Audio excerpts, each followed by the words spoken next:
now goes Daniel Ricciardo down the inside. Can he bring that car to hold enough to make the apex? Oh, and he's crashed into another Mercedes. Puncture and this left time, rear. yeah, puncture for Nico Rosberg. Puncture, puncture.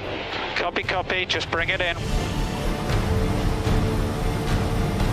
Out of this pit lane comes now Nico Rosberg. Jensen Button goes through behind him. Marcus Ericsson goes through.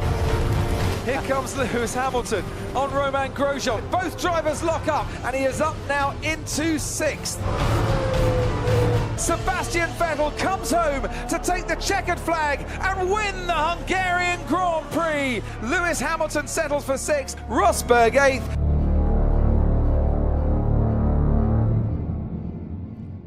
Where we will going to watch the part 2 of my F1 2015 documentary Transition to the Silver War, the second chapter that explains the rivalry in Mercedes as old friends and new rivals of Nico Rosberg and Lewis Hamilton, one of the most legendary rivalries in modern Formula 1 era. For people that is watching the replay of this live stream in the future, I will place a card here where you can go to the part 1 of this watch along. In case you miss the first half of the documentary, you can go there, watch the first part, and then go to this live stream that will be a video in the future where you will be able to watch the second part. We were watching the first 10 races of the season. We saw how Lewis Hamilton started in a superb way, winning a lot of races, scoring most of the pole positions. Even we watched Sebastian Vettel winning some races like Malaysia and this one Hungary. For Nico was a bit more difficult at the beginning, especially he lost a lot of points. He was not comfortable enough with the car, but then in the second, from race 4-5, he started to feel more comfortable. He started to score pole position, to win races, and to catch up Lewis in the championship. This is the situation. After the first 10 races of the season, Lewis Hamilton leads the 2015 championship over Nico Rosberg by 21 points. That means Nico Rosberg obviously needs to win, needs to outscore Lewis Hamilton in the next races to try to see if he can fight until the very end this championship. Remember, in the second year of this rivalry where Hamilton won in 2014 and Nico is trying to take the revenge and to win this year, but Lewis Hamilton is doing really well. So definitely Nico has work to do, and let's see in this second half of the documentary if he's able to do it or not. First stop, if Nico wants to turn around the situation, it's Spa-Francorchamps, legendary track, and let's see if he's able to do it or not.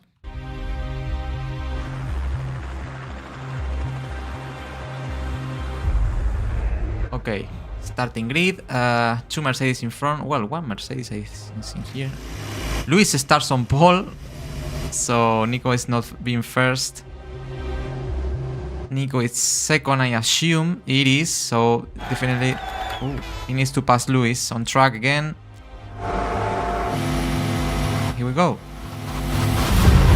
It's lights out and away we go. The 2 Mercedes seem to get away well. Oh, good start, bad start by Nico. Hamilton on the inside line leads. Into Eau Rouge we go. Hamilton leads then from Sergio Perez. Oh, he lost a lot of places. Perez is getting, and he's Wow, Checo.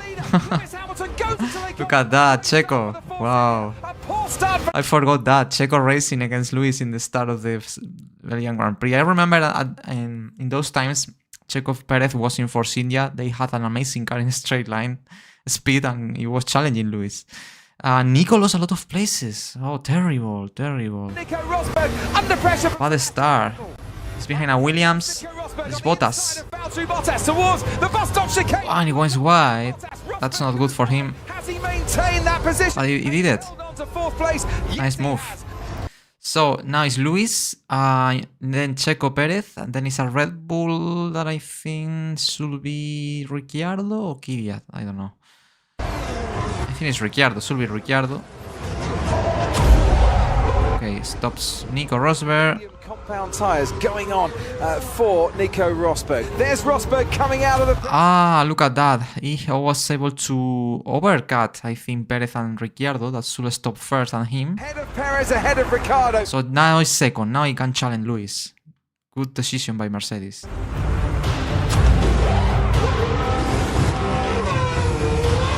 Pit stop for Lewis. P1. Comfortable. in the lead. There is Nico. It's not too far away. It's like 5 seconds, but obviously he has to fight with the same car than him, and it's Lewis. So Lewis Hamilton winning again at Spa. The championship leader extends his advantage. amazing race by Lewis. To take second place. Nico, nothing to do here. Amazing race by Lewis. Bad start for Nico, so more points lost in the championship for Nico Rosberg. Top job, Lewis. It's beautiful work, mate. Really well driven. Good job, guys. I'm really happy with that. Thanks Taking care of his machine. What a great race he did. so much for everything, guys. And Lewis did a great job, so deserved to win. I tried to give it everything, but not enough. As I said, coming into this weekend, I wanted to get those pole positions and translate them into wins, and hopefully today is the beginning of that. So I'm looking forward to the next races. I hope to see many of these fans at some of the other races coming up. And now move on to Italy, Monza, another classic circuit. And now the gap with Lewis for Nico is even bigger. Now it's, I think, 28 points on something. Nico has to win if he has to maintain chances. Now one more race to go. Let's see if we can do it in Italy or not, or Lewis is still winning.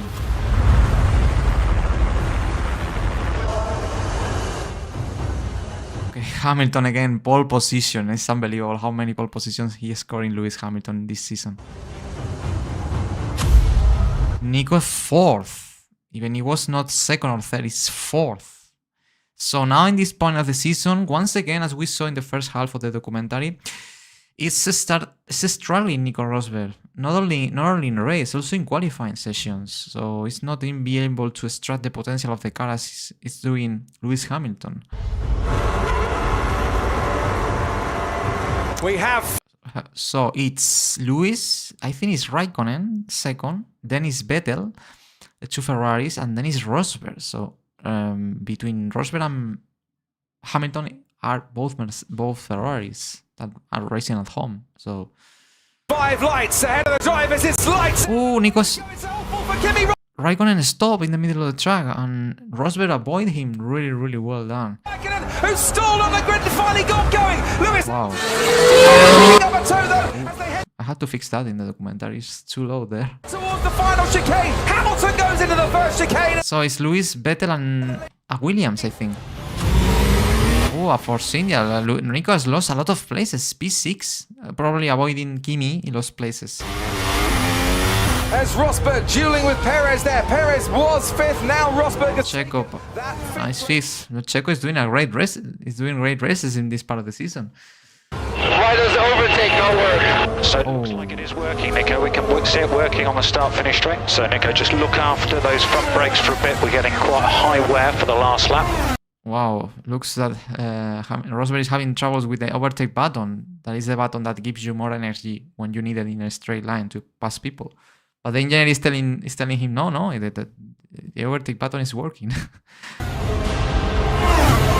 Now even he has to manage brakes, so difficult race for Nico. At least he has to minimize damage. If he can win, at least finish P2 as he did in Belgium. So, Nico, brakes are improving with that management. Here we go.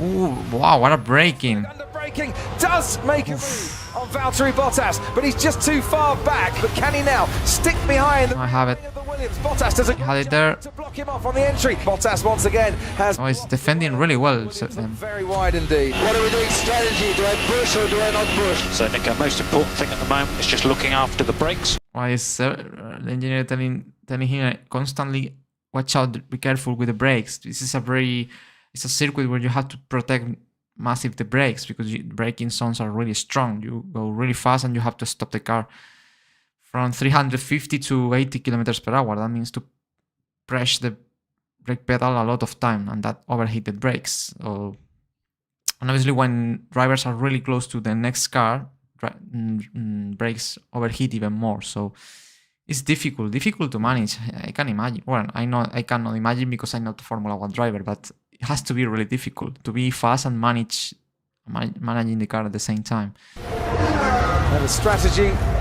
So stops. Nico probably try to the undercut to some cars he has in front. Compound tyres go on. Now obviously Williams try to protect. Now this is Massa, but Massa I'm not sure if he's ahead of Nico. Rosberg and Massa. Yeah, he was. He passed him. Now Luis pitting. P1, no problem. Start to see that Ferrari a lot more closely. So Nico, just be aware of Vettel's Now Nico is third, and he has ahead Sebastian Vettel. tyres went off earlier than anybody else on the option, so we're expecting the same on the prime. P2 is still possible, we just need to close the gap, looking after the brakes, Sadly, he has to catch Vettel and try to pass. and then attack when his tyres go off. So we need to open this gap right up, so just do what you can. Okay, this one can go strat mode 3, we need to pull a gap, That's strange. Why? He's comfortable leading. Don't ask questions, just execute. Don't ask questions, just execute. What is happening here? There is troubles. Something is happening here. Something is happening. Toto Wolff is worried. Something is happening with Lewis Hamilton car or something. Okay, let's just get some Hamilton lap times, we just need some good lap times now. No need to ask questions, we'll just explain it at the end. Really strange. Niki Lauda and Toto Wolff. Probably these two persons are they have big parts in the Mercedes domination era. They were important persons. 5 laps to go, so don't take any risks. What do I need to do? I can't get much quicker. Yeah, what you're doing is great, Lewis, that's all we need. So there's no need to take any risk, just keep doing what you're doing. First, Bono says pull a great gap, and then suddenly said no, it's okay. Keep doing what you are doing. When I pick another pace to where I was, is taking risks. Sadly, you are comfortable in the lead, and if you have to pick up the pace, you can make mistakes. So no sense at all what is happening here with Lewis. Oh no, a Nico engine problem. Engine on fire. Rosberg's engine! At the final stages here at Monza, it is now out of the Italian Grand Prix. Wow. Mamma mia. That's terrible for Nico. And that's terrible for the championship, obviously. It was just too many kilometers, I guess, in the end on that engine, you know.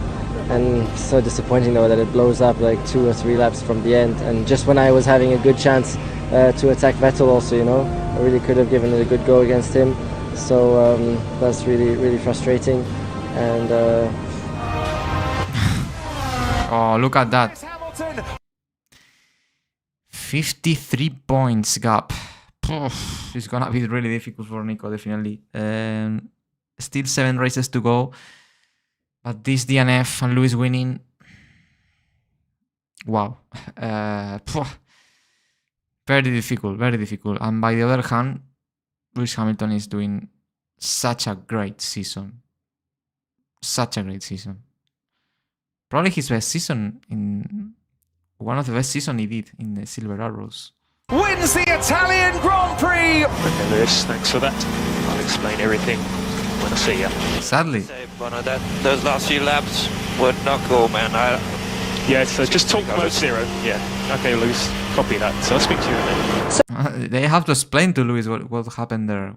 A couple of laps before the end. I think in the documentary, I think I put the solution to this conflict in the team radio. So let's listen carefully, because probably a lot of people don't remember what happened there. So that's why obviously in the documentary I try to explain it as much as possible with different interviews, different explanations from different actors they were involved, or you know. So let's listen. Of the race, Mercedes were notified. The stewards were investigating them because the starting tyre pressure on the rear left of Hamilton's car was 0.3 psi under the parameters as outlined by Pirelli. Toto Wolff have been with the stewards explaining what had happened, and the stewards have just delivered their verdict, which is that everything was followed to the letter, but the pressures did drop just that bit marginally below the prescribed limit.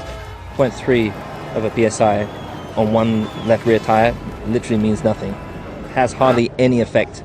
It might give you one corner more, but it honestly makes no real difference. We looked at all the sensors during the race. We were safe at any time. At no time the car was, the tires were in a position where they were under those pressures. So basically, as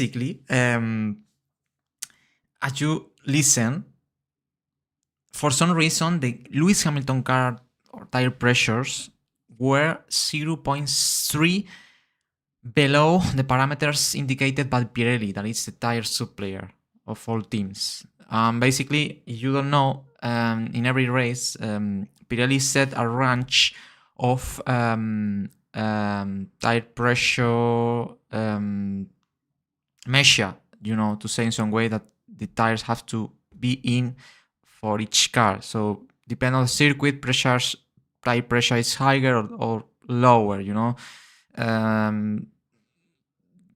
I will not try to make it complicated, basically less pressure, more grip, more pressure in the tires, less grip, but more speed in a straight line.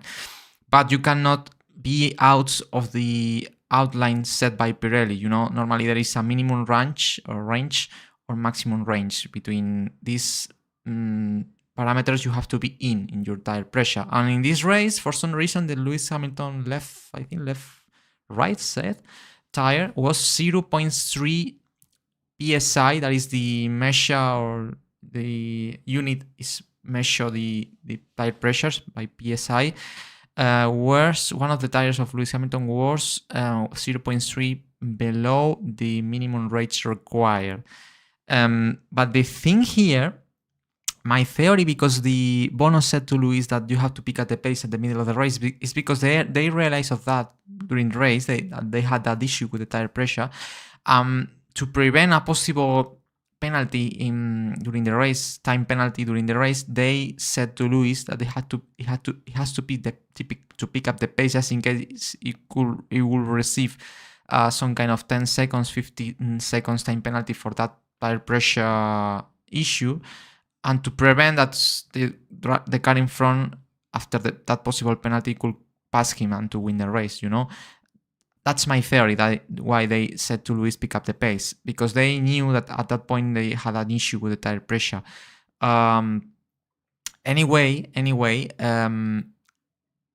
I don't understand why, if one of the Lewis Hamilton tires was not, let's say, following the rules, why did not receive a penalty Lewis Hamilton here? Because he was trying to defend the position, saying 0.3 is not so big margin, or it's not something that could give me an advantage over the other cars. 0.3 psi difference is not too much to make the difference, and it's true, 0.3, I mean, it's really, really little difference, but you are not following the rules. And obviously in the rules book, it has to be some kind of article or something that said the kind of penalty you have to receive if your car is not under, the range of tire pressure parameters Pirelli said in that particular race. That's why I don't understand why Lewis was not penalized here. Maybe there is a reason or something, but as far as I remember, I don't know what happened and why he was not penalized. Which was the exact explanation. Maybe you can find it on internet, but it was some kind of polemic in that race that, who knows, maybe imagine the car of Lewis will be excluded if it could happen, and in that way it could have a big impact in the championship, especially for Nico Rosberg, that in this race scored 0 points. So anyway, that it was like that, and at the end Lewis won the race even with that problem in the tire pressure. So the battle continues, and now it's time for Singapore, one of my favorite Grand Prix. Normally this track is not, in this era for Mercedes, was one of the few that they were not really competitive, or less competitive than in the rest of the circuits. Let's see what happened this season in 2015. Here's Hamilton, fifth fastest for Hamilton. The run of consecutive poles is officially over. Wow. By the moment Lewis Hamilton is not in pole position, that's new. But it's even more new that it's not second, it's not third, it's not fourth. It will start fifth for the race. So basically in this race, Let's see Nico. Nico Rosberg, can he out-qualify his teammate Lewis Hamilton? No, he can't. No. Behind Hamilton. So 5th and 6th, the Mercedes. That's the worst qualifying of the season for them. And definitely there is something in the circuit that is not going well for them. Sebastian Vettel, ladies and gentlemen. And Sebastian Vettel but takes the pole position. It's not a surprise. We saw in the first half of the documentary, he was the only driver apart from Mercedes to win races this season. And now, in the race, in one of the races where Mercedes is struggling, who takes advantage? Again, Sebastian Vettel in Ferrari. our problem this weekend, for some reason, is that these tyres aren't working for us. They're not getting them into the window, and they're just not giving us a lot of grip, so we're sliding around a lot. The fact is, our car is the quickest. We probably have the quickest. We do have the quickest car. But today, for some reason, the tyres just were not switching on, so we weren't able to utilize it, and it's obviously apparent from both cars. That was weird. I mean, Luis is saying that the tires are not working on their cars, on the Mercedes cars specifically. That's something really weird, really weird. Some people that is that creates theories in the past, they were suggesting that for the issue Lewis Hamilton had previously in Italy and about the tire pressure issues, there were theories that said that Pirelli punished Mercedes in the next race in Singapore, giving them worse tires for this race.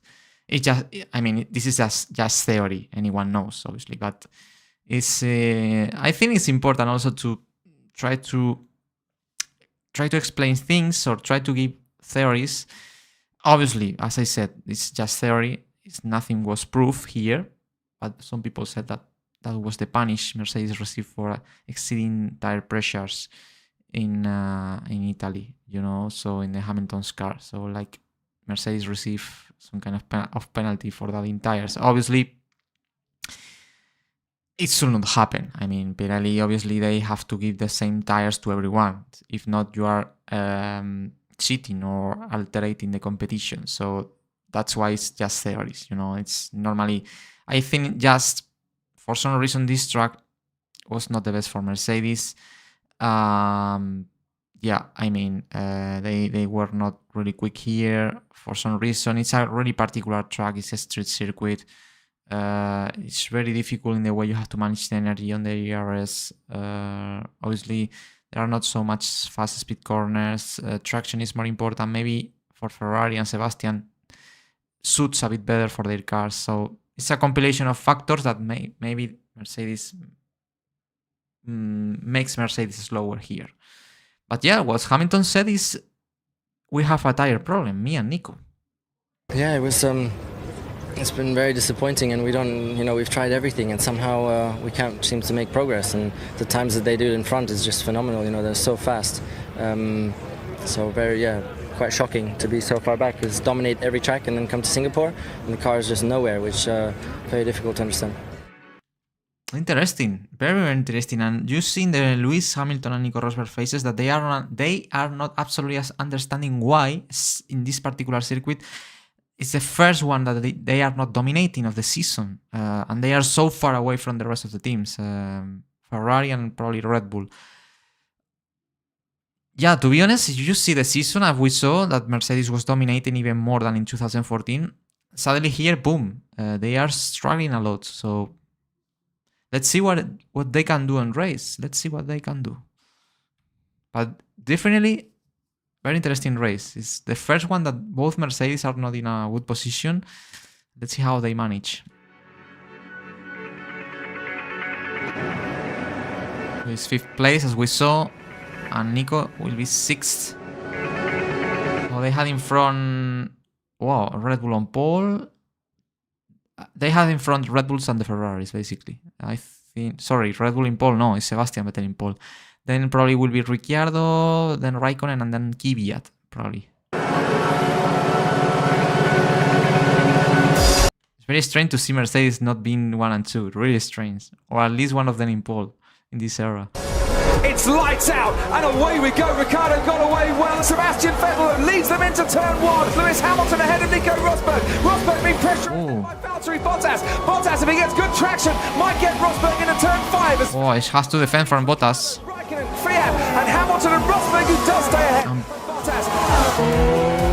Hamilton is still 5th.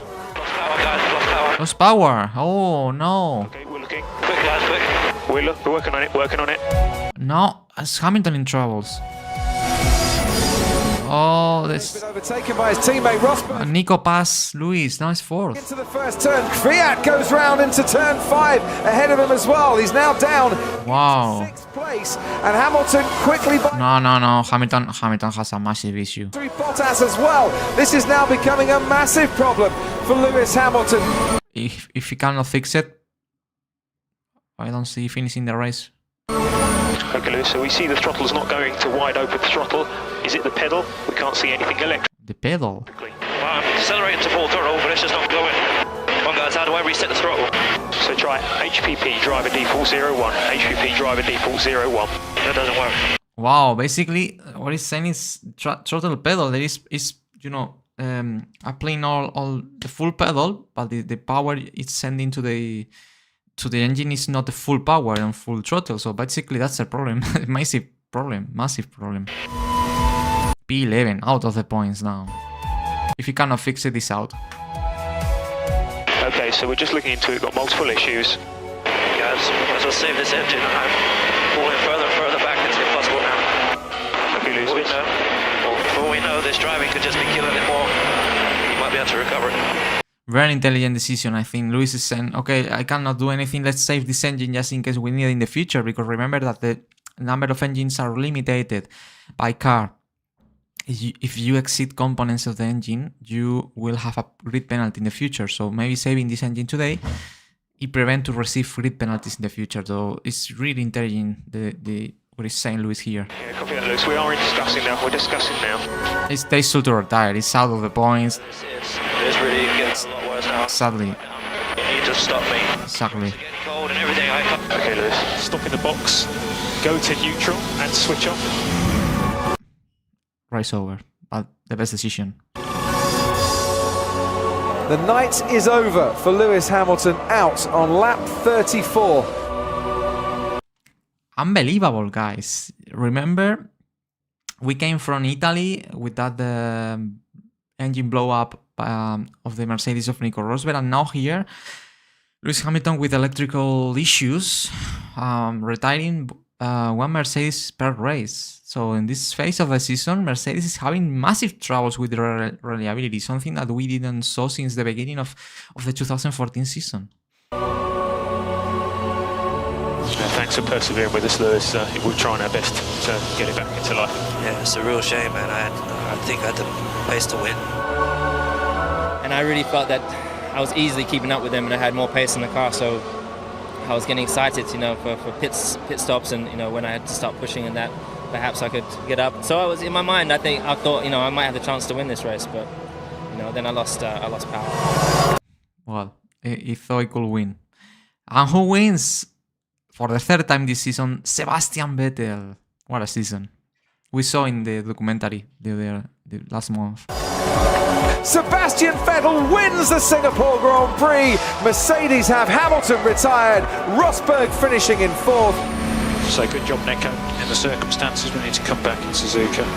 Very, very tough weekend for us. And the worst part is that we don't really understand it, That's the worrying part, really, because disappointing to be so far off the pace in qualifying and also in the race. And there were just small moments in the race where I had a normal feeling, which was right after the pit stops. There the car felt pretty good, and I was able to push on the pace of the others. But after that, just nowhere. Wow, interesting. And Nico was unlucky even here because in a race that Lewis had problems, he had to retire doing his first zero of the season. In the race, you have the possibility to win when your rival is retired in the championship contest, in a context where you need to recover points.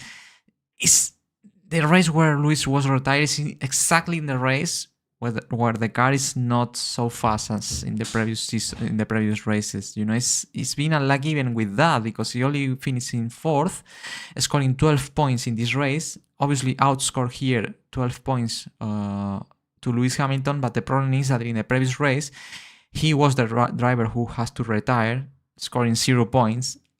by the other hand, Lewis won the race, scoring 25. So at the end, in the balance of these two races, Lewis Hamilton scored 25 points and Nico Rosberg 12. So still losing 13 points.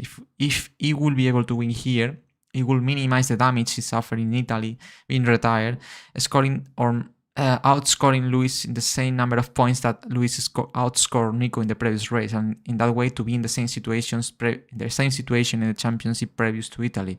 So that's why, even as I said, Nico Rosberg is not being lucky even in these situations. So, but at least it's a bit closer in the championship. Very far away still, but a bit closer. So let's continue. Let's see what happens.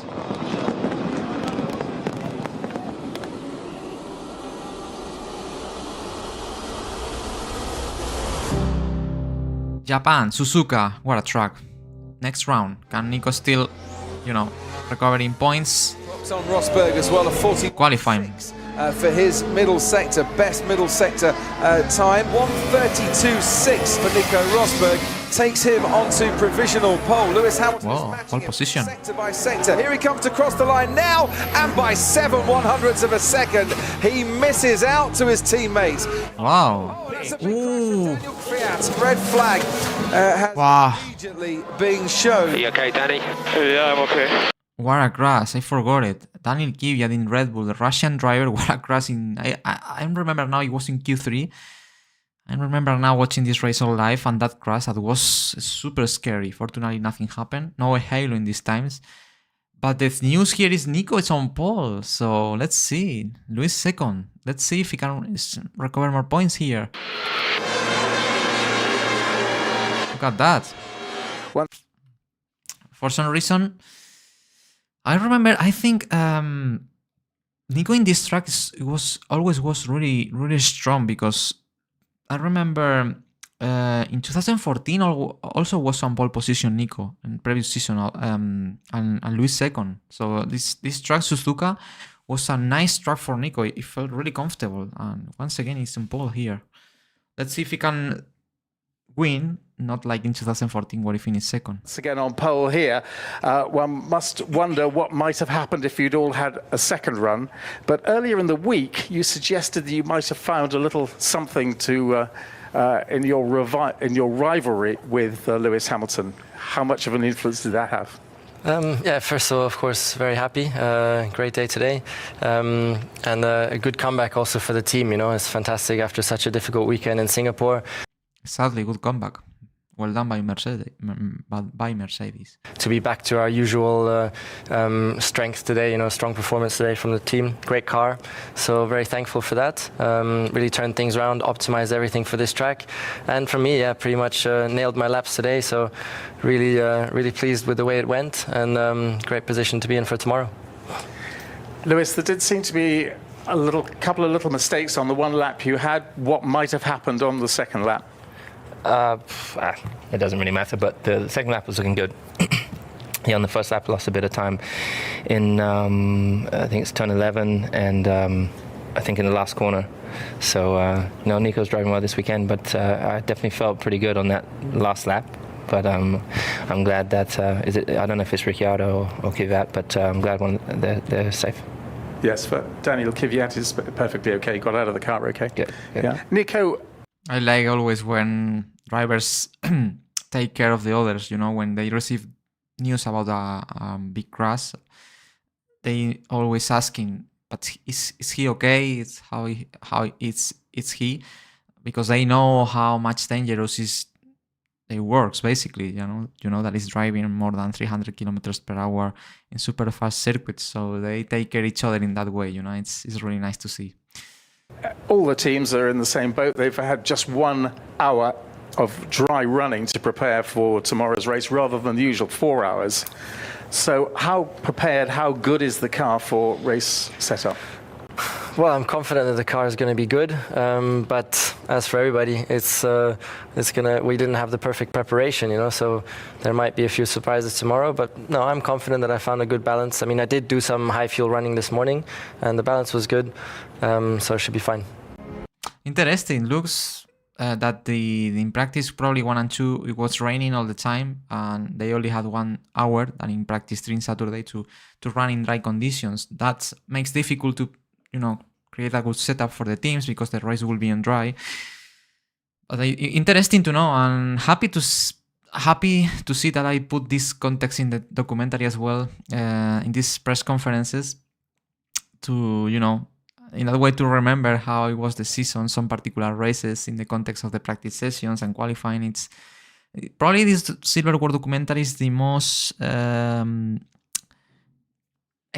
let's say complete in terms of information about qualifying sessions, about some circumstances around Nico and Lewis, not only the head-to-head in race, so the feelings after qualifying sessions, how they went, how they feel with the car. It's really complete, this documentary. I spent massive time finding interviews, footage, and I really wanted to make sure I give much information as possible to the viewer, that is you, in the context to seeing or watching the documentary in a whole, to have a lot of information about what it was, this rivalry, not only in as I said, in races, in much more than that. So let's see, can Nico win and to keep closing the gap in the championship with Lewis? Can Lewis do something to win this race? Here we go. Japan, Suzuka. Let's see. Race start is critical here.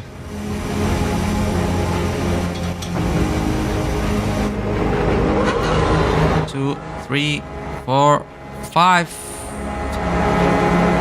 Let's go. Lights out and away we go. Rosberg gets away clean. Oh, good start by Lewis. Oh, he will be passed. Oh, yeah, Nico had to defend. Hamilton into the lead. Rosberg. Oh, he puts it wide. Oh, he lost places, Nico. Behind him through the S's. Wow. Push a bit wide, Nico, or not Lewis there? P4 now. Lewis Hamilton. Oh, look at the distance. Sebastian Vettel just making his way round the final turn. That gap is now 4.2 seconds. The gap to Valtteri Bottas, 4.1 seconds. The gap to Rosberg now. Nico has to do something now. As he stops. It should be fast here. He was on pole. That means it was the fastest on Saturday. It should be the fastest on race. Right at the end of the pit lane. And now it's speeding. I think it's Nico. So box. Yeah, it was Nico. Now it's Lewis. Switching. Oh, the same compound from the white tire here this year was the medium tire was in 2015. And goes on to the medium compound tire. And Nico is on hard, I think. It's the orange one. So push to attack Bottas to destroy his tyres. No, I have it. Ooh, like Prost and Senna in 1989. It's just a little bit too much of a deep. Without touching. Nice move. Good job, Nico. Good job. Good job. Next stop. Now hard tire. I think this will be Lewis. Yeah, it's Lewis Hamilton. Goes no, it's Nico. again for Nico Rosberg. Hard again. Hard tires for Sebastian Vettel. Vettel can get up to racing. Oh, it's gonna be close. Rosberg moves himself into second place on the undercut. Oh, undercut. So yeah, it recovered the places he lost in the start. Except the most important, the P1, that is Lewis now. Works for Mercedes. It's the Japanese Grand Prix for Lewis Hamilton. And wins again, Lewis. The championship lead extends. Awesome stuff, Lewis. Fantastic race, mate. Awesome result. Fantastic job, guys. Absolutely flawless all weekend, you guys. As always, it's great to be back up here. Thank you so much for all the hard work. Another great race by Lewis. He did exactly what he had to do, starting second here. The race start will be critical. Both they knew. Here is difficult to pass, so probably the car that will be in front at the beginning of the race in the lap 1, it will be the winner. And in this case, they really fought hard. Not sure if Lewis pushed a bit wide to Nico there. I think at the end of this race, I put more replays about the maneuver. I'm curious to see what is thinking Nico about that maneuver and what can say Lewis about that maneuver. Let's see if I put interviews talking about that. I think I did. So let's listen. Nico Rosberg starting from pole, but once again finishes behind his teammate. and losing 7 points more in championship. Second place for Rosberg. Great recovery, Nico. It's a pity we ended up having to do that. I don't forget. Now, Luis, this season, I don't know why I put it was blonde hair with weird.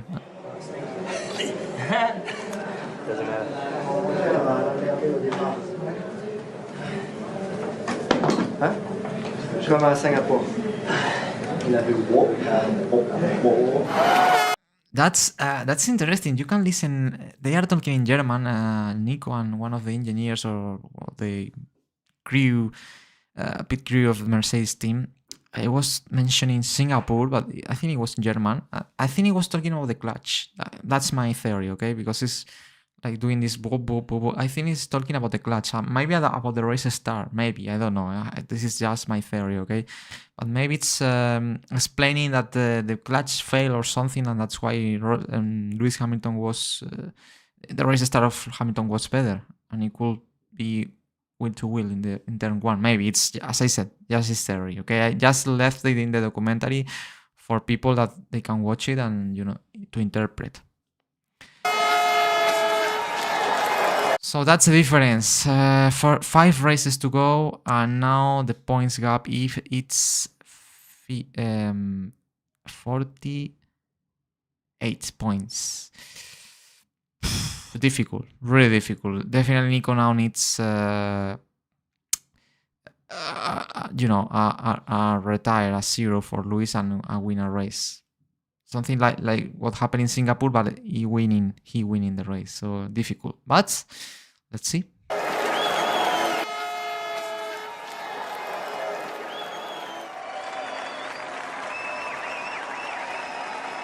Lewis, Yeah, very the happy. first corner was... Let's go. Let's see what they can say here. I had to push like crazy, you know. But I was on the inside line, and in actual fact, the inside line is not the best line. That was the only line I had to be on, but the outside line is the actual race line. So he actually had a better line going in, but I had to try and just get on the gas. And He left room, definitely. He left room to Nico. Here, Nico have room. But after the second half of the corner, Luis is ahead of Nico. So I think it's fair. I think Luis did not something wrong here, in my opinion. I think he passed Nico just by the inside. It's explaining. It's interesting because normally in this corner the grip it's at the beginning is at the outside, and in the second part of the corner it's in the middle part of the track. That is where is Luis in the second part when he had more grip. And now Nico is in the outside, so probably that helps to Luis to be in front of Luis of Nico Rosberg. Try and make it stick. And I was running out of road at one point, as obviously he did because he was on the outside. But it was a good feeling to get back in front. And yeah, I felt after that was just managing the tires and getting the gap the way I needed it. But the car was, I don't think they had the same pace as me today, as you could see. So I think. Message to Nico. Even if I was second, I was in a strong position. Yeah, it started. I mean, it was a battle into turn 1 and 2, and then I lost out in 2. It was very, very tight, and I had to back out on the outside. Otherwise, it would have been a collision. But I haven't seen it myself, so it's difficult for me to comment more than that. But yeah, I think look at the. Interesting. I lost out in 2. It was very, very tight, and I had to. Here, Nico is still in front. He's in the outside, more grip here, less grip in the inside. But back out on the. At this point in the second part, probably there is a bit more of grip. Where is Luis? So that's why on the outside. It's gaining. Now it's ahead, and at this point, there is more grippy probably in the part where is Luis, and Nico cannot. To accelerate as soon as he did Luis. That's my theory, as I said. It would have been a collision. Now they are almost wheel to wheel, but Luis is still in front. And Luis here, Nico have to back off because he will get off if he continues accelerating. But I haven't seen it myself, so it's difficult for me to comment more than that. But for sure that cost me the win then. Then I even lost out second place and fourth place. Dropped back to fourth place. So then from then it was a tough battle to come back. But I'm pleased that I made it back all the way to second with good pass over Valtteri and then a great outlap to beat Vettel. But what must you do you think, to be able to beat Lewis Hamilton next time out in Russia?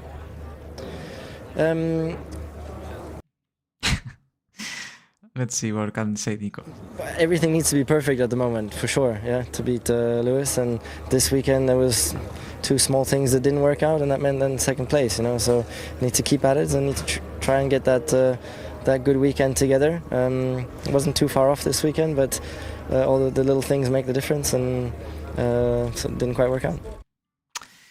Yeah, but you have to make it work, Nico, if you really want to fight for this championship at the end, definitely. He was on pole, the start was not the best.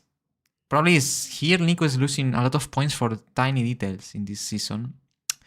And it could be closer to Lewis, definitely. After some troubles Lewis have in some particular races. Seeing the whole season, if Nico will be able to minimize those tiny details he was explaining in particular races, he will be able to be much closer now at this point of the season. Russia, let's go.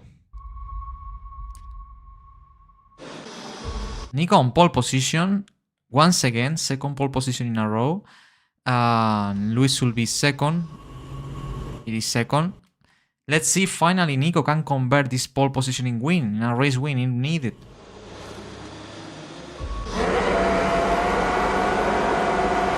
Lights are off. Lights out. It's lights out, and let's go.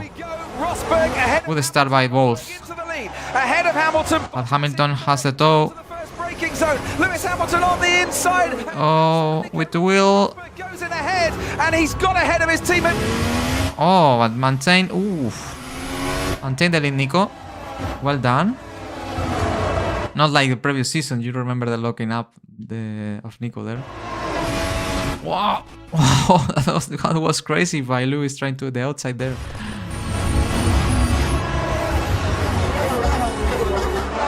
My throttle pedal is broken. Wow. Can't believe it. Another reliability issue in Mercedes. It sticks. What do I do? Nico, it would kill on brake pressure. It would kill on brake pressure. A throttle pedal issue, like something similar to what happened to Lewis in Singapore. Am I able to go to 0% pedal and braking? No, it's the braking pedal. It's not the throttle pedal. This time it's the braking pedal. It's not going there at the moment, Nico. Wow, terrible. He cannot brake as full as he would like to. Oh, he got wide. I lose the place. Wow. Good job. Let's set into a rhythm.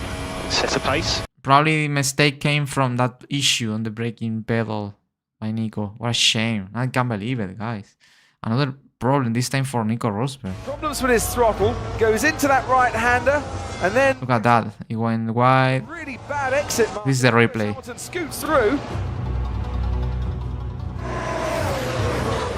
Well, look, now he's being pressured by a William. Oh, wide off again. P3, and he's having massive issue with the. Wow, this is gonna be difficult, guys. I'm not sure if he will finish the race. Over to the right-hand side, Nico Rosberg, who's coming. Wow, look at that. How is going on? Gents, we've switched off at the moment. I'm not sure if there's anything we can do to sort the problem out. Looks really bad. Looks really bad.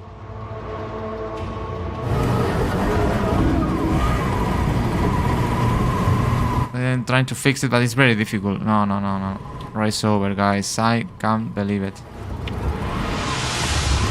He's out of the car, and as you rightly say, Ted Kravitz, is he now out of the championship? Wow, another 0 for Nico Rosberg. It's so unlucky in this part of the season, I have to say. Because you see the massive advantage Lewis Hamilton have during this period, but Nico was really unlucky at some point as well, I have to say. The points difference, I think, is not so big as it's represented in the championship at this point, you know, with 2 reliability issues in Italy and now here in Russia. So, yeah, he lost a lot of points there. and starting in pole position in both races. No, sorry, no, in Italy he did not start in pole position, but you know. Really disappointing to have a problem like that today. It's so unnecessary. The throttle damper breaking, you know, and I couldn't even come off throttle anymore, so it was just sticking open, and yeah, really disappointing. Is that championship over for you now? Not over, but really difficult, definitely. Don't know. I don't think about that, and over, it's never over until the mathematics say it's over. And Sadly, that's the message. You can never give up. Who knows? other than that, I'll always keep pushing, and I'll always come back. And who wins? Obviously, Lewis wins in Russia. And with just 2 points needed, and Austin takes another giant step towards a third world championship.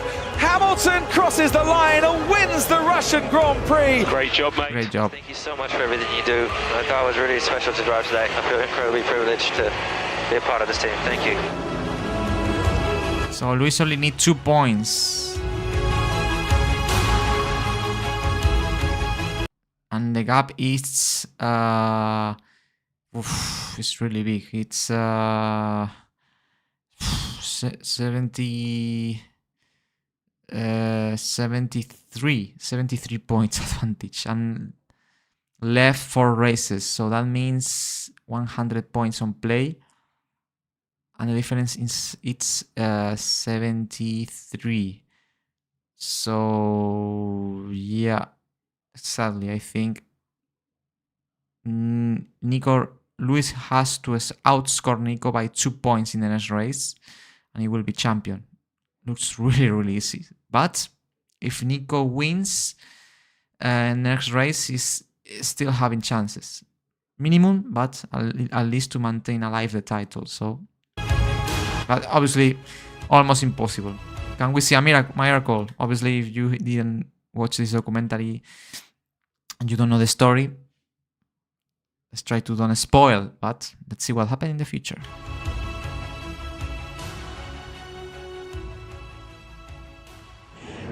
To win the title in Austin, at a track you love, and in a country that loves you, what would that mean to you? I don't know if it's a country that loves me, but... Believe me, they do. Well, I spend a lot of time there. I enjoy it there. To be honest, I'm really not thinking like that. You know, I don't allow myself to get carried away and let those thoughts get into your mind. What if? My thought process is, you know, I'm going to arrive there, make sure I do my due diligence, make sure I do my work with my engineers, and we're going to attack it just as we've done every race. And whatever will happen, will happen. Good mindset. Champion mindset. I'm gunning for the World Championship, as you know, so that's...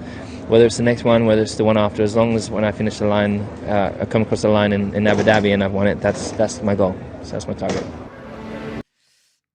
Very good message. I think that's how normally champions go through these situations where they have the, you know, the championship will come in sooner or later.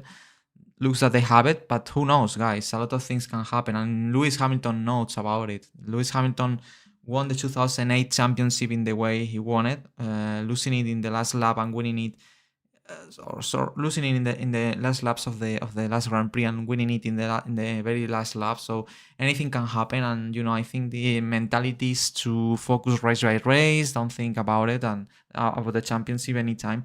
And you know, just to try to do your best in every single session. So that's a good mentality of Austin. Here we go. It starts raining. It's raining a lot in Kota. What a great track as well, Kota. I love it as well. Qualifying session in wet conditions. Difficult. Wow, look at the amount of spray. And wet tires, full wet tires. Crossing the line now, Lewis Hamilton, 1:57.5. What about Rosberg? He puts in a 1:56.8. Boy, is that Mercedes finding speed. So stop. We're going to pull you back. It's been delayed. Oh. Decision. We have a decision for you. Q3 will not take place. The grid stays as it stands at the moment. So Nico on pole again. So it's another front row lockout for Mercedes. Rosberg ahead of Hamilton. Remember what we need to see for Lewis Hamilton to be crowned champion today, triple world champion. He needs to beat Nico Rosberg by 2 points or more. Yeah, for sure. It's true that the qualifying session was celebrated on Sunday morning and the race on Sunday evening, because it was raining a lot this weekend all the time. They had a hurricane or something, or a massive storm there in the United States during the weekend, and it was not possible to start a qualifying session this Saturday. I remember that now, looking back. That's why they were doing the qualifying in the Sunday's morning. And Nico on pole again, third time, consecutive time. Can Nico finally convert a pole position in race victory? I know, it's been a really good qualifying. I felt comfortable in the car. It's difficult out there with the aquaplaning and everything, because when it happens, you really struggle to have control over the car, because it just snaps suddenly without warning. So that's been quite challenging out there. But no, I got a good lap together, and it was with a used set of tires, so that was even better, because for Q3 then I had a new set to go, so I was feeling really good. Timing was everything, wasn't it, Lewis, really, I guess? And your first lap... And third, Daniel Ricciardo, you can see there. Wasn't the perfect one for you. You had to build up to the time that you eventually set. Yeah, it was generally good qualifying. There's lots of fun out there. I think for all of us, it's a bit of an anticlimax at the end. I was looking forward to going out. I think we probably could have gone out and cleaned the track ourselves if all the cars are out. But anyway, still.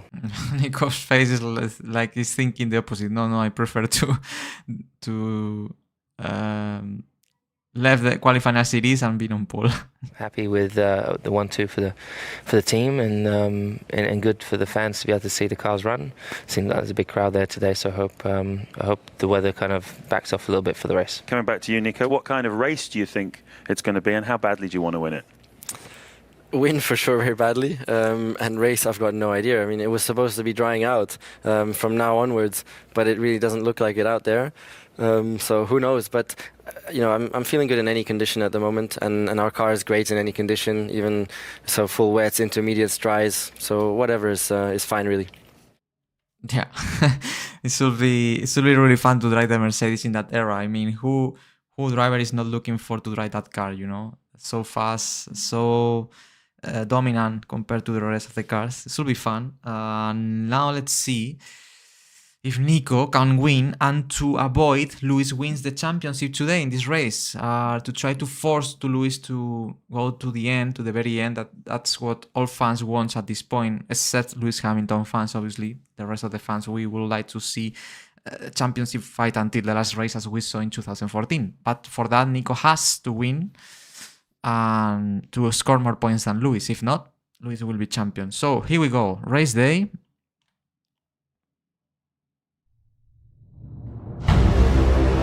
It's raining, it's wet, and here we are, ready for the race. Just for you guys on the start, obviously on the right side it looks like it's drier and there's more water on my side. Do you want me to start downhill and then cross over, or head that way and try and get to the dry stuff sooner? If you're probably going to wash yourself onto the dry line sooner rather than later, rather than just pointing yourself downhill. Remember, don't get sucked into the apex of turn one. There was a very interesting conversation about what line to take for the race start, to try to get more grip possible, because the main straight is in a big uphill, so the water running down to the starting grid position. So depend where you are, you can see more, or you can have more water. That means less grip. So really interesting conversation that I probably picked, or I found at that time, and I decided to put it. So here are the champions. I love this shot. Both together, ready for racing. I remember I spent so much time editing this race, because as you will see now, it was a super thrilling race. A lot of things happened here, and it took me like, I'm not joking, probably to edit this race in the documentary, it took me like 1 week only, a full week to edit only this race. It was insane, all the footage I have to collect, because it happened a lot of things, as I said. Also the soundtrack I used for this moment, for this race, is one of my favorites because it's a song that is 90 minutes long. This song, it's like a suite, I think is the name, a suite of composed by Joshua Nicholson, a very as a kind of music that you can listen in the Silver War 2016 documentary. Very epic, orchestral. But this piece is 90 minutes long, and it's very interesting because this song have a lot of different melodies during the same piece, ups and downs in intensity, in in different moods as well. And I had to adapt this 90 minutes long song to. I was able to adapt every moment of this song to all what was happening on track, in terms of drama, good moments for some drivers, bad moments for others. The way I was able to adapt this 90 minutes long song to all things that happen in this race, for me, maybe I'm being a bit arrogant saying this, but it was fantastic. It's one of my best race edits ever, in my opinion. So let's watch and let's enjoy. Let's see if Nico can avoid Lewis wins today, or let's see if Lewis will become in 3 times F1 World Champion. Here we go.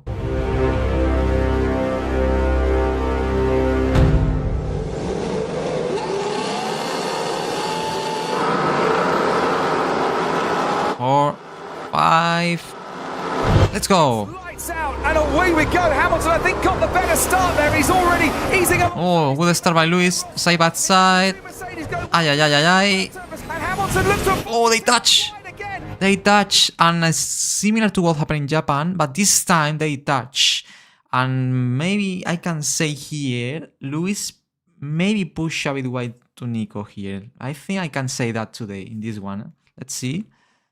Mercedes going wheel to wheel into the first turn, and Nico is barely ahead of Lewis here in this moment. As you can see, Nico at the right side, Lewis at the left. They touch here when Nico is a bit in front, as you can see, and Lewis basically take the corner like if Nico is not there. Look at that. It's going really wide. And I think for me here, Lewis push a bit wide to Nico, in my opinion, in this one. And Rosberg has to. And obviously now Nico is losing places with the Red Bulls. The track and Hamilton into the lead. Kvyat, Ricciardo and Kvyat. Through the S's, Hamilton leads Fiat now. So for Lewis, perfect. Actually now he's 3 times F1 World Champion at this point. Then Ricciardo, then Perez, and then Rosberg. By the way, all drivers on Inter tire. It's raining, it's wet, but it's not so wet to be on extreme tires. So Nico have to recover places and to win. If not, he will not be champion. Wow, a lot of spray. Looks like to me. Here we go. Nice passing, a Force India, another Daniel Ricciardo. Sergio Perez. Passing Perez, is there Ricciardo, very close. Very difficult to pass there. Virtual safety car, and the race is neutralized because we have so much debris on the track. For debris. There's debris out here, guys. Nico suffering the same thing. I'll see what feedback I can get. So it looks like the tyre temps are at the very top of their operating window. What's suffering, Lewis, on tires? Its lights go green. Oh. Properly racing, and look, Nico Rosberg is ahead. Nico, well done. He used the restart of this virtual safety car to pass the Red Bull of Daniel Ricciardo, I think. Daniel Ricciardo, so he's got the jump then on Ricciardo at the start of the second phase of the race. Good job. And now he goes for the other Red Bull. Down the inside goes Nico Rosberg. He's got a championship challenge to try and salvage this afternoon. On board now with Nico Rosberg. Have it. From behind the spray of the Red Bull. He's now alongside Fiat. He's now ahead. Nice. Under braking into the... Good move. Now is Lewis there. Turn 12, that little left-hander. And it's second place now for Nico Rosberg. So no more rain expected. Just thinking about the tyres, but obviously you can make a move. Wow, now is the moment. Can Rosberg pass Lewis? He has to do it. The track is getting dry. You can see how different lines are taking cars. Probably Lewis tried to cool in his tires, but it's not raining now. It needs water because the Inter tires doesn't work in dry conditions. That's why you have to save them. When it's not rain in the racing line, it's not wet in racing line. You have to cool down the tires on the outside line that is much more weather, obviously, because cars are not running by that section. You can see some cars. Nico is not doing that. It's not cooling tires as much as Luis here.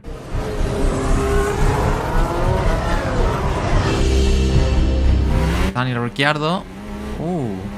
This is Kvyat going wide, and Daniel Ricciardo passed to Kvyat for third place. Both Red Bulls there, really close to McLaren. Sorry, to Mercedes. Here in these conditions, the Red Bull were flying, as you can see. They can keep the pace of the Mercedes in these conditions. Daniel Ricciardo now going past him. He's gone from third to fourth. But now, Nico Rosberg under pressure. Oh, Nico was wide. This time from Daniel Ricciardo, and Ricciardo shows Kvyat exactly how to get past a Mercedes. No, Ricciardo second. Oh, he's challenging Luis. That's the change of leadership out in front. Gets the lead. Ricciardo has now got ahead of Lewis Hamilton. Well, definitely. And leads the US Grand Prix. Red Bull is flying in these conditions. Oh, and this is Nico against Luis. His teammate Nico Rosberg is having a go at the end of the back straight. Oh, but literally now, if Nico passes Luis, Nico will outscore Luis by 3 points in this situation, second and third. That's exactly what he needs to survive in the championship fight. You know, these 3 points are vital now for Nico. Almost made it, almost lost the rear end. You wanna try again? It's really far away. There you go, it's ended. Wow, what a braking. What a braking. That was amazing braking by Nico Rosberg. Hamilton looks like under braking. And he passed. Nico and Luis do the switchback. But under acceleration, Hamilton gets now Rosberg's having a go. What a battle. Mercedes fighting it out. Hamilton that goes slightly off the track. This time it's Nico passed Luis. Now putting Hamilton under pressure, and the championship lead. Wow, what a battle. Probably was the best battle they had this season on track, Nico and Luis. Nico passed Luis. Now actually, Luis is not champion. He's not champion. Gone from first now down to third. Box, box, box, box. Okay, now box for Luis. Dry tires, soft tires. Same for Red Bull. Ricciardo, race leader. Also for Nico, obviously. Here comes I think Nico yeah, Nico. No, it's Ricciardo. Sorry. Ricciardo is still leading. As Rosberg now gets out of the pit. It's Rosberg second. Ricciardo is leading. You cannot see here. Then Kvyat is third, and Luis is there that stopped 1 lap earlier. So probably his tires are in better condition. It's has to pass. But it's not going to be close enough. But it was wide. Hamilton himself goes so Hamilton is fourth now. Lost out there to Danny Kvyat. Visor clean at the next stop. Copy that, Nico. Copy that. Okay. And now basically this is for the lead. Nico Rosberg, he's got ahead of Daniel Ricciardo. Wow. Wide. We see now Lewis Hamilton. And Luis passed the other Red Bull. I think in these conditions, Mercedes are the fastest. Get ahead of Danny Kvyat. 2 Mercedes ahead of 2 Red Bull. And Nico in this position is winning, and in this position is surviving. Ricciardo will try and fight back, but now Nico Rosberg leads this US Grand Prix. So good job, Nico. So just get your head down, build yourself a gap. Nice. Here you go. Ooh. Hamilton puts himself up into second. Now Luis did the same. Red Bull has not the same pace in these conditions. What a shame, because they did a great job in wet conditions on inter tires. They were flying, but in dry, the Mercedes is superior. Good place. Ooh, that's a Sauber. You're staying out. Safety car. So they don't change tires. Okay, now still Nico first, Luis second, and then the Red Bulls. Second virtual safety car of the afternoon. Another virtual safety car. Third safety car period in total. I don't know if it's Nico Hülkenberg or Checo Perez cars. Nico Rosberg deciding to pit. Oh, Nico stopped, but not Luis, using this virtual safety car. Well behind the virtual safety. Now that's the big advantage for Nico, because it's when Lewis stops, if it's not virtual or safety car, he will lose much more time than he's losing now. Nico pitting under virtual safety car. Good move by Nico Rosberg. So we've got Vettel car behind. We think he may be going to the end. How much of a disadvantage am I in with the tyre situation? We're going to have a look at the tyres now, Lewis. We're going to have a look at the tyres now, make an assessment. So basically, now Lewis is leading, but in old tires. Nico is fourth, I think, but in new tires. The thing is, the virtual safety car is now ending, so Hamilton is now going to have to stay out because he would lose a huge amount of track. Exactly, if he stops now, he will lose a lot of time with Nico, that is stopping during virtual safety car. Whilst people are racing at racing speed. Nico obviously much better tires, he will pass... Mercedes pulls out.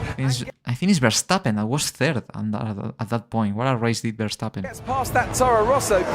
He's there, now he has Vettel in front and Lewis. Now it's Vettel, obviously will pass very easy, new tires. Much more grip. Goes through this car. Past Sebastian Vettel at the end of the back straight. And now he's sold to catch Lewis. Whoa! That was going to happen, and there goes Danny Kvyat! Oh, what a crash! That was hard, especially because there is no tech pro barriers there. Safety car is out. Safety car now is when Lewis have to pit. Wow, that was lucky by Lewis there. Straight away, they will pit Lewis Hamilton behind the safety exactly. car.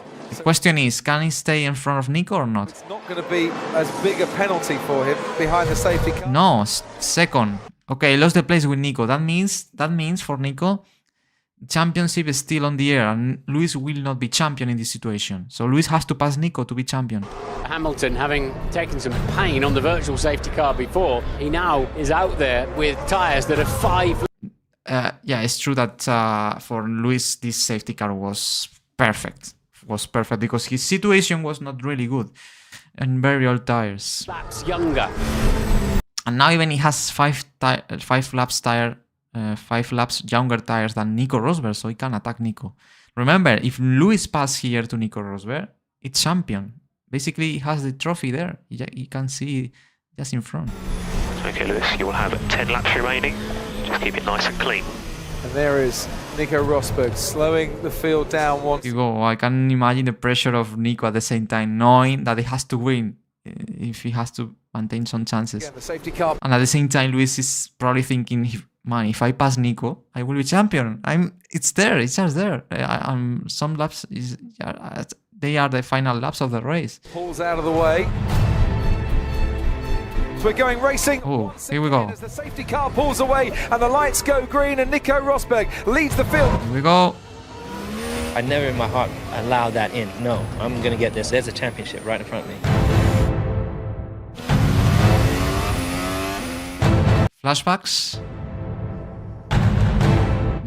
That's Nico crashing with Ricciardo in Hungary, cost him a lot of points.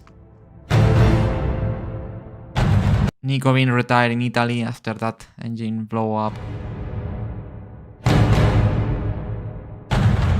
And Russia as well, retired. These are flashbacks from Nico of all championship points he lost in different races by circumstances that were not his fault, you know.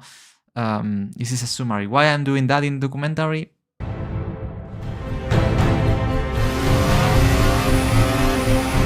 Because of that.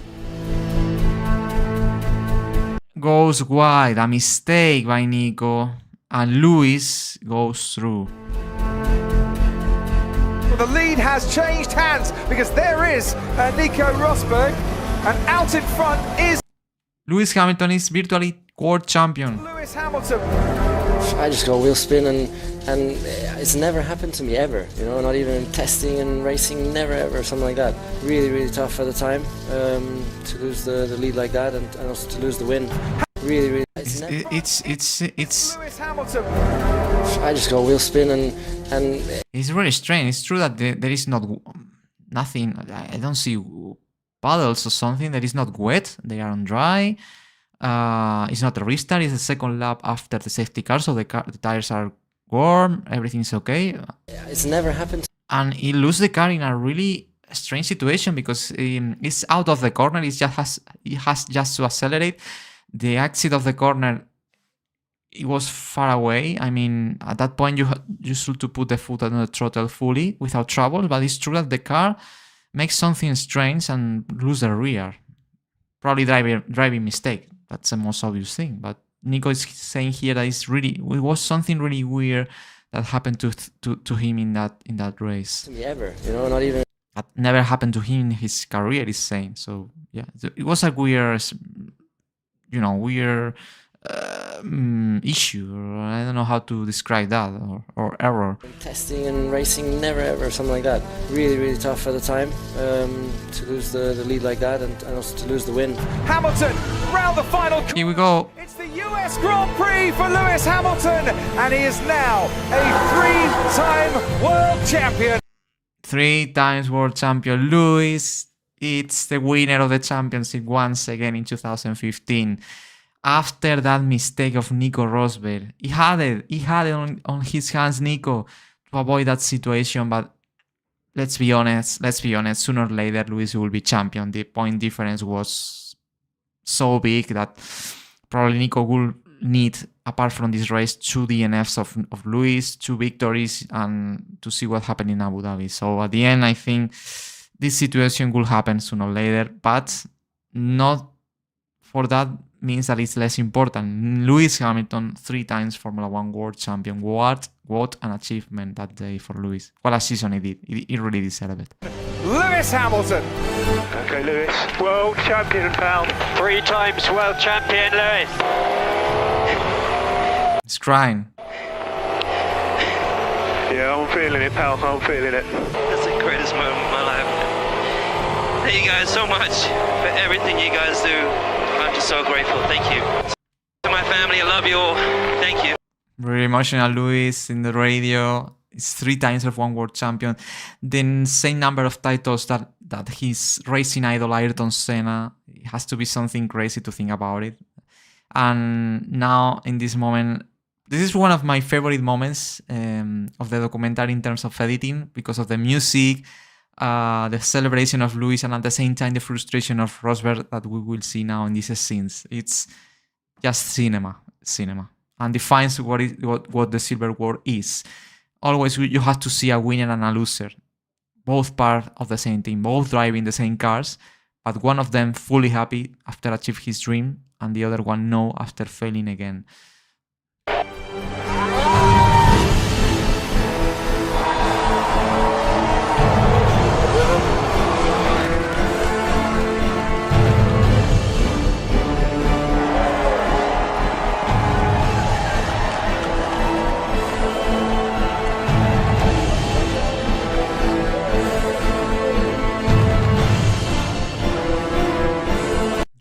Nico Rosberg's face, wow, what a face. And the number 2 just there, like saying, you are number 2 again. It's so tough, this image. But it's one of my favorites. Not because I would like to see Rosberg in this situation, but describe so well what is the Silver War in this image. Nico seen to Lewis celebrating, he's finishing in 2nd place. This image is so meaningful, so powerful. You know what I mean, I love it, I love it.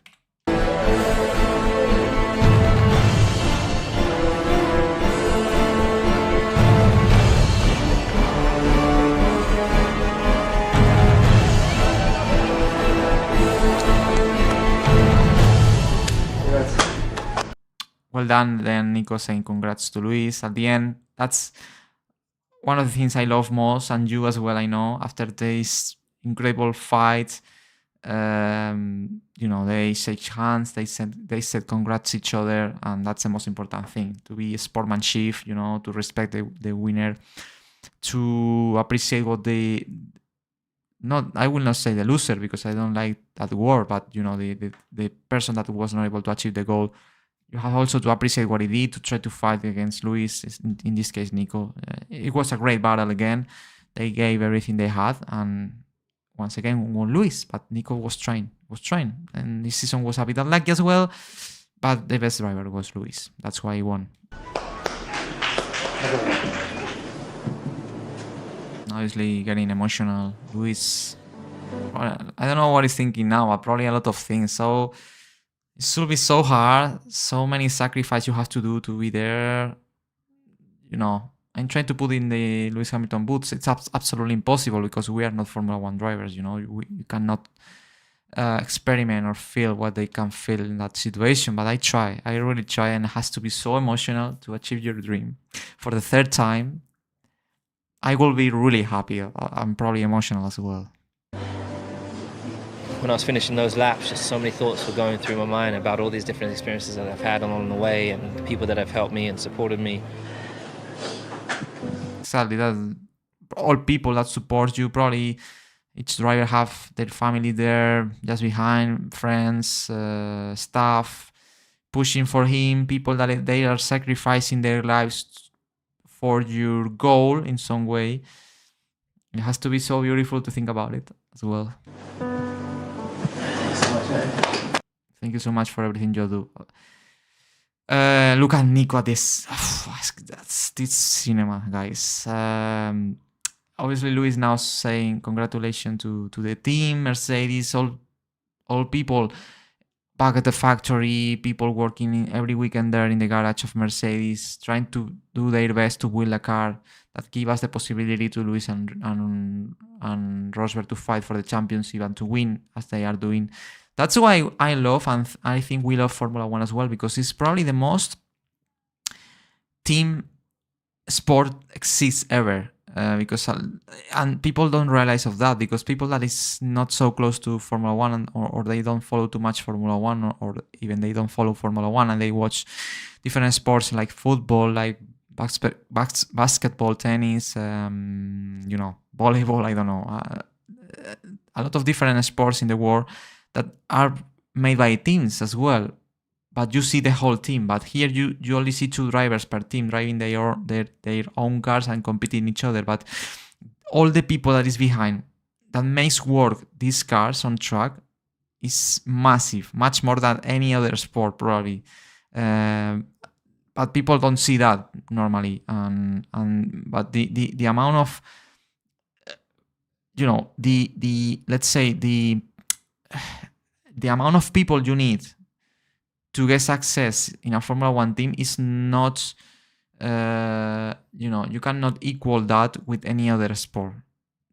You have here probably more than 1,000 people working on this project, to build these cars and to make these cars fast, to win every team. So the problem is that you cannot see during the race, but all these people that is there back at the factory, all wins every team achieve is a little portion if it's part of every individual person that work in that car, in the strategy, in the analysis of the races.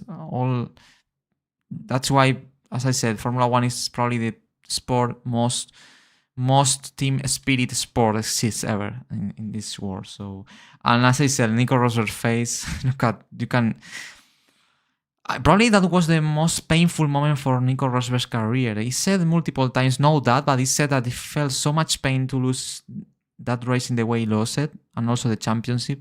That probably that was the foundation of for Nico what he will be able to do in next season in 2016. This race, and I think he said it on some occasions. So, well, let's continue watching. Didn't have an ounce of giving up, which that's drilled into me as a kid from my dad, but just to never give up and keep pushing. That's really, for anyone who's ever in a similar scenario, keep going, because you never know what's around the corner. Where's the Stetson? Can I go? Lewis Hamilton! The emotion right now, it's very, very hard to describe it. I've got so much energy right now, I just want to go and run. British anthem for Lewis. I can't believe that I've got people turning up with the flag. I feel very proud to have the nation's flag above you. Sebastian Vettel, by the way, the guy that is always behind the Mercedes. And Lewis was so happy there. I was a kid wanting to be world champion and be a F1 driver and do something similar to Ayrton. Now I've got the same amount of championships as Ayrton. I can't believe it. This doesn't feel right. It doesn't feel real. That's exactly what we commented before. The fact that now Lewis had the same championships that his idol Ayrton Senna, the Brazilian driver racing in the 19s and 80s, has to be crazy, to achieve that as well.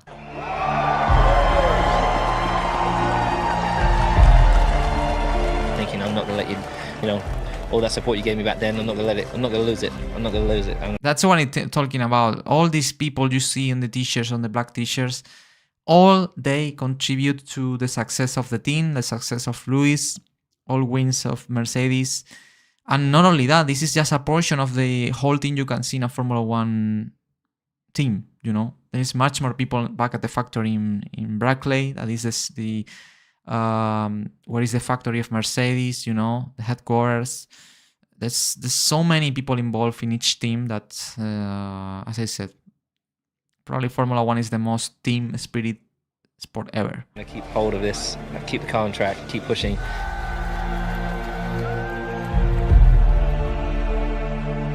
Move into this team and one thing after another, just coming together and really enjoying the whole experience. I can't believe just how great things have gone. It doesn't feel real.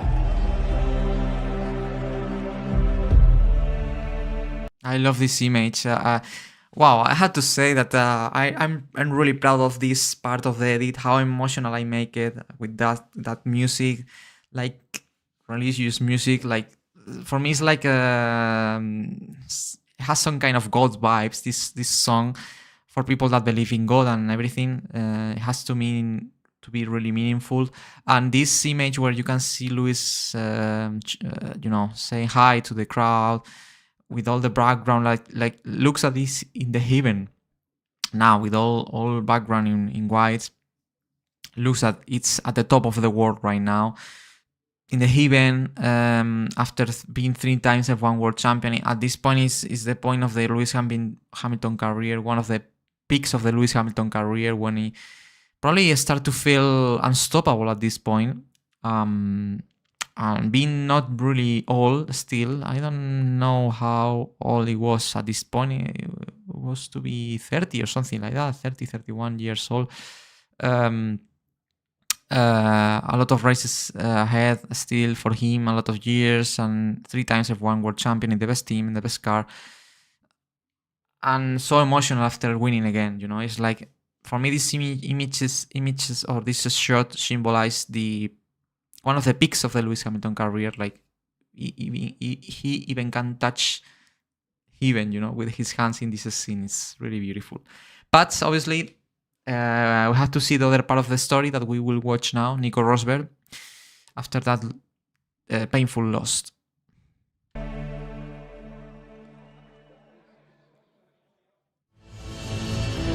It's been tough. Not a good Sunday, and turn 1. Yeah, for sure was very aggressive. We hit each other, or I would say Lewis came into me. Oh, Nico had a clear vision about that. He's saying Lewis came into me. He's saying that Lewis pushed wide Nico, and I'm a big agree. To be honest. I will not be skeptical about it. I mean, for me, yeah. But it's lap 1, race start. Should we penalize Lewis for that? Maybe it's on the limit, but definitely it pushed a bit wide to Nico. So obviously that's not good, but can't say more than that. It's really disappointing, Nico. Really, for him, I listened to him. I don't know when or in which documentary of all what I made, saying that this race, the way he lost the championship here was so painful for him that means a step and turn for him from now for the next season in 2016. This was the point where he said, I had to go for it in 2016, no chance for mistakes. I had to do it, yes or yes. But I think this race was that turning point for Rosberg, he said in multiple occasions. And you can see he's really sad, he's angry, he's disappointed. He felt so much pain after the way he lost the championship here against Lewis. I was looking forward to a race with Nico, but obviously he made it a lot easier for me. He's been driving fantastically well, and it's not easy having me a teammate. In a friendly way, I'm the worst teammate you can have, which is a good thing for me. That's an interesting phrase for Lewis, admitting that. Like, he's a tough teammate. That's how I make it. What can you do just to eliminate, maybe one tiny error which ultimately defines a weekend? This happened in the next race in Mexico once Lewis is champion. But listen to Nico. Just keep pushing, keep fighting, you know, and I am a fighter. I want to improve, but I'm not going to tell you any more details because otherwise I would help my dear colleague too much, you know. Wow. It's really interesting in the context it happened. I mean, this is next race in Mexico before the start of the next race, and he's saying that it's doing things to change the trending, to change the situation against Lewis in his battle for the championship after losing 2 consecutive years the championship against Lewis. It's like he has a plan now. He has a way to approach races, and he will not give us too much details. To don't give advantage to Lewis. It's like, you know, I see here Nico, let's say not angry, but, you know, with a different spirit, much more aggressive. You know what I mean? You know, it's like, okay, I learned from this year, now I will give my best. You know, something like that. You know, it's interesting.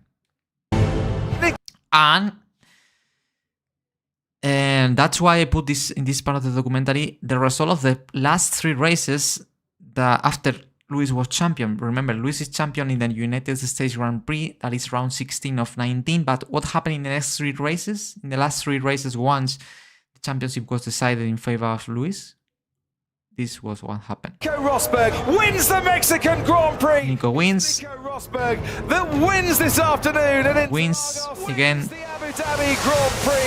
3 victories in a row for Nico. And at the end, obviously the championship gap is really big. I think Lewis finished just second in the next 3 races, but Nico won these 3 races. Obviously, we can say as well, maybe Lewis, because he was champion, he did not take so seriously these races. Maybe he did not prepare so well as he did in the previous ones because he was champion, you know, and maybe, but there is a reality, and Nico won the last 3. Something changed in Nico as well. He's still winning. It was winning much more, you know. And this can be translated to 2016, but this is another different story you will have to watch in the Silver War 2016 documentary that we will watch in the future. And this is the final standings after 19 rounds. At the end, final gap, 59 points. 59 points difference. In a row for Nico. I wonder which of the 2 of you goes into the winter feeling the happier. Your thoughts? I'm feeling very happy. You're a 3-time world champion. It's been a record-breaking year. Which of the 2 of you do you think goes into the winter feeling the happier? I think being world champion sounds a lot better than winning the race. Ooh, tension. That was tension. It's a message for Nico, obviously. It's like saying, yeah, you won the last 3 races, Nico, but I won the championship. It's like sending a message like, yeah, you beat me in the last 3 races, but I'm champion. That's a Silver War as well. And this is the foundation for me of the Silver War 2016. Why the Silver War F1 2016 was so epic and everyone remembered? This final part of the championship in 2015 for me is the reason. It's the moment when, I don't know how it was the relationship after that, but I think for me something changed here in these 3 last races in Nico, in the Nico mindset, something changed there. And we will see a completely different Nico Rosberg in 2016 against Lewis Hamilton. But this is another different story that we will watch in the next documentary. And this is the famous picture. Some of you asking me the other day when we started watching the documentary, this is the famous year when Nico threw up the hat to Lewis, and it is. And basically, this is a moment that happened after the United States Grand Prix, the race where Lewis Hamilton was champion in the pre-podium, before to go to the podium. Always the drivers have a special hat with the Pirelli brand they have to wear. It's mandatory in the podium. And just Lewis gives his hat to Nico, and Nico will bring back the hat to Lewis, like saying, "Leave me alone. I'm not in the mood now to do something, you know." And this is the scene.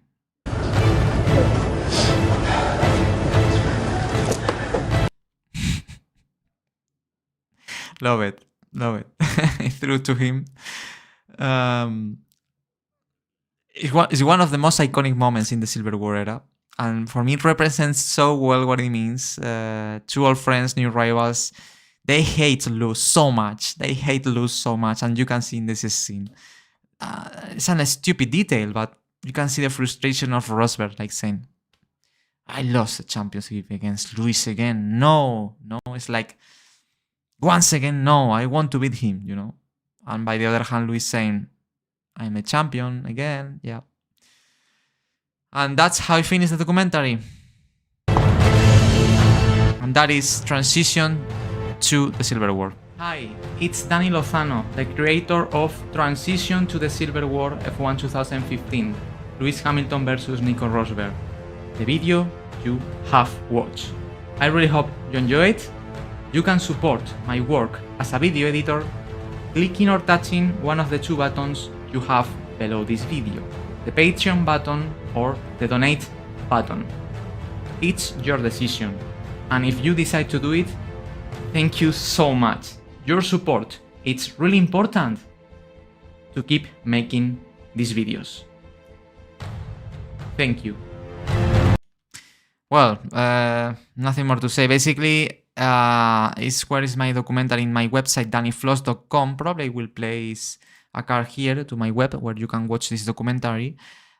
Basically, what I'm saying is that if you really want to support my documentaries and all the work I'm doing, just below every video, you have these two buttons, Patreon button that goes to my Patreon page that I will show you in the next minutes, or the Donate button where you have different platforms where you can support me. PayPal, Patreon, Coffee, I don't know how it's named, or Buy Me a Coffee. These are platforms where you can support my work, and obviously you appreciate my videos and you really love them. It's a way you can support my work, as I said, to keep making videos, and for you in the future, and it's a way to know that you support my work as well. So if you really love and you want to do that step, you can do it. And what I can say, I hope you enjoyed this documentary, guys. It was really nice. It's probably 2016 is probably my favorite documentary, but this one is really cool as well, as you saw. Really intense. It's not so exciting because the championship is not decided in the last race. Lewis won it easy, but you can see and feel much more the tension between these two. So yeah, I mean, the story is really cool, and it's one of the rivalries. It's really early days, but probably in 13 years ago, we will watch this and we will feel privileged to live this era, guys. I'm sure. A big rivalry between old friends that became new rivals in the same team, fighting each race, trying to beat each other, losing a friendship for trying to win. And that's a really good example of how life can be as well. It's not, for me, my documentaries, why the reasons I'm making these documentaries about these rivalries is because we can translate what's happened to real life in our context, guys, in our daily life as well. Because yeah, there are stories, you know, there are fights on track, but at the end we are all humans, and the feelings we have, the feeling for winning, the feeling for success, the lost, the defeats, success, sometimes it's too thin, the line between get success or not, and you know, it can be translated to life if we look at our lives, and it's an example we can take to learn, you know. And as I said, my documentaries are about Formula 1, but for me are much more than that. It's an example that you can take for your life. It's a lesson you can learn, and one of the reasons because we love Formula 1 as well, I think, because at the end we feel represented as well in some aspects in these rivalries and in this competition that we love so much. So yeah, definitely it's cool. So that was the end, guys. By the way, it's not the end of the stream. Just before to go to say goodbye, I really hope you enjoyed this watch-along, watching this documentary, Transition to the Silver War, the second half. Remember, the first half was watched the previous week. And as I said, Patreon. Also in my web, you have this Patreon button that goes to my Patreon page. This is my Patreon page. Basically, Patreon is a platform where people can support their favorite creators. I have a Patreon page since long time ago. We are actually 106 members. Things are going good. But if you really want to support my work in some way, the best way is this one, through Patreon. It's where we have the biggest community. And it's a membership. You have two different tiers. The supporter ticket that I name and premium pass. Supporter ticket is just to support me, basically, monthly, and to be one of the people that is there supporting my videos. And I will be so grateful if you do, really, guys. Premium pass, it's a bit bigger. It's support me as well in this membership, in this tier. But you will receive some benefits because you are supporting much more my work, like access to my Patreon feed. That actually I've created more than 100 posts where I explain a lot of things about my documentaries, about my edits, a lot of secrets behind the making process. Some interesting posts revealing for example, it's the names of every song that sounds in my documentaries, but because some people want to know the name of the songs, I create a specific playlist where you can listen the full soundtracks of the documentaries with the name of each song, where you can find to go to listen every individual song by yourself. Posts where I explain the changes I made in the documentaries, in the remastered versions, how I change the colors, how the making process.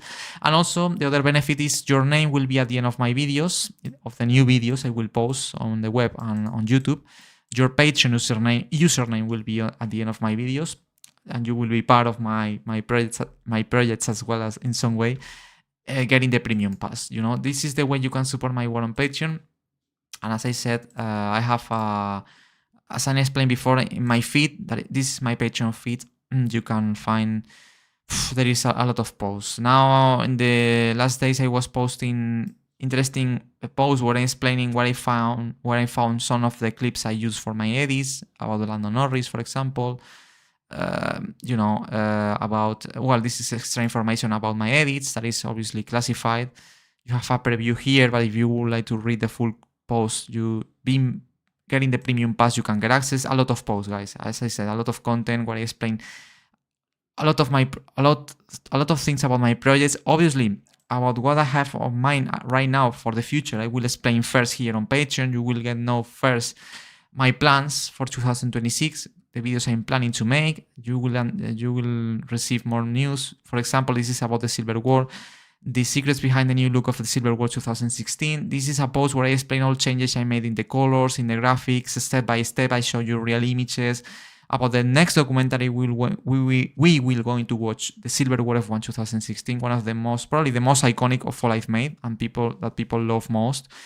As I said, a lot of things in my Patreon feed that you can get access getting the premium pass, this one, okay?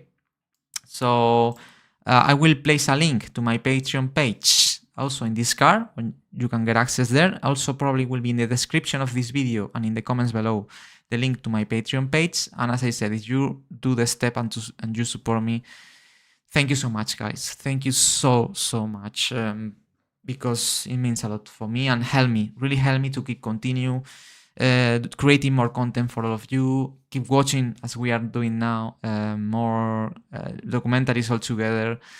So thank you so much if you decide to do the step forward. Or as I said, you can press the donate button, or if you support me through PayPal or Coffee or Buy Me a Coffee, there are platforms to support the creators. Also the same. Thank you so much. Thank you so much, guys. The other part of the story, this t-shirt that you're seeing in my live streams with the Silver War logotype, the official logotype with the Silver War words or letters. Some people ask me sometimes, Danny, is this t-shirt available for everyone, or it's just for you? No, it's available for everyone. Welcome to the Floss store, and this is the Floss store, the place where you can get this t-shirt. I will place also a link here and in the comment section of this video and in the description of this live stream. Also a link to my Floss, to my store. That is this one, Floss store, and this is the t-shirt I'm wearing. But the new one is a bit different. The logo is similar to the logo you can see in the thumbnail. It's much more representative, with this section that is some kind of stones around. It's reflected in this part of the t-shirt. The t-shirt I have have the old logo. This one is much better. And the t-shirt I have right now is the old version. It's much cool, this one that you can get here in the Flows store. All size available, as you can see here. And if you are a big fan of this documentary, you can get it also. And there is this version that is on silver and the logo in black, with even some arrows at the back with the numbers of Lewis and Nico Rosberg, 6 and 44. Really cool t-shirt, this one. I will get it sooner or later. I want to have this one. And also there are more things like, well, this is silver, pullover hoodies for winter time. Very cool, really warm. I have one of them and it's really warm, I have to say. Very cool. And also even mugs for coffee or water here. You can see with the logotype of the Silver War. For your morning coffee, you have also this merch and a poster. I have this poster in my room. I cannot show you because it's really far away from the room. But basically, this is a poster with the Silver War logo in silver. There are numbers of Lewis and Nico here, some stars around. Really cool. You can put it on your room and it's really nice to see. So yeah, this is the merch of the Silver War and you can get there. And yeah, as I said, this is for big fans, okay? This is not for everyone. It's for people that love this rivalry about Nico Rosberg and Lewis Hamilton, or just love my documentaries and my videos. Some people ask me about the possibility to have merch about my documentaries, and you have the possibility to be part of the story. You know, it's like to be part of the story, getting these t-shirts or a mug or poster. You are being part of the story. In this case, the Silver War rivalry, one of the best as we are seeing in this documentary. So I hope you, if you are a big fan and you really want one of them, you have the possibility to get it. As I said, link in the description and in the comments below of this live stream. And it's the end, but remember, next chapter we have to watch, it's the final chapter of the Silver War. 2016, how many times you asked me about that? Asking me, Danny, when we will be able to watch the Silver War documentary, the 2016 documentary, this one, the first I made, the people remember most, it's the most epic one, without doubts. The next stop, next watch-along, is gonna be a 2016 documentary, so you cannot miss this one, guys. This one is gonna be epic. And for the first time ever since was blocked, unfortunately, my YouTube channel, this documentary will be available in this channel in a watch-along format, watching all together as we are doing in this live. But for the first time since it was blocked, we will be able to bring this documentary to my YouTube channel. So I'm so excited. So I hope to see you here in the next live stream, guys, to watch this one. You cannot miss it. It's gonna be epic. And now, as I said, for people that is watching this live stream in the future as a normal video, you will be able to watch the watch-along of the 2016 Silver War documentary just here. So let's continue watching. And people that is on live, thank you so much for watching, for staying here. See you very, very soon in the next live stream. I can't wait for it. See you soon. Bye-bye.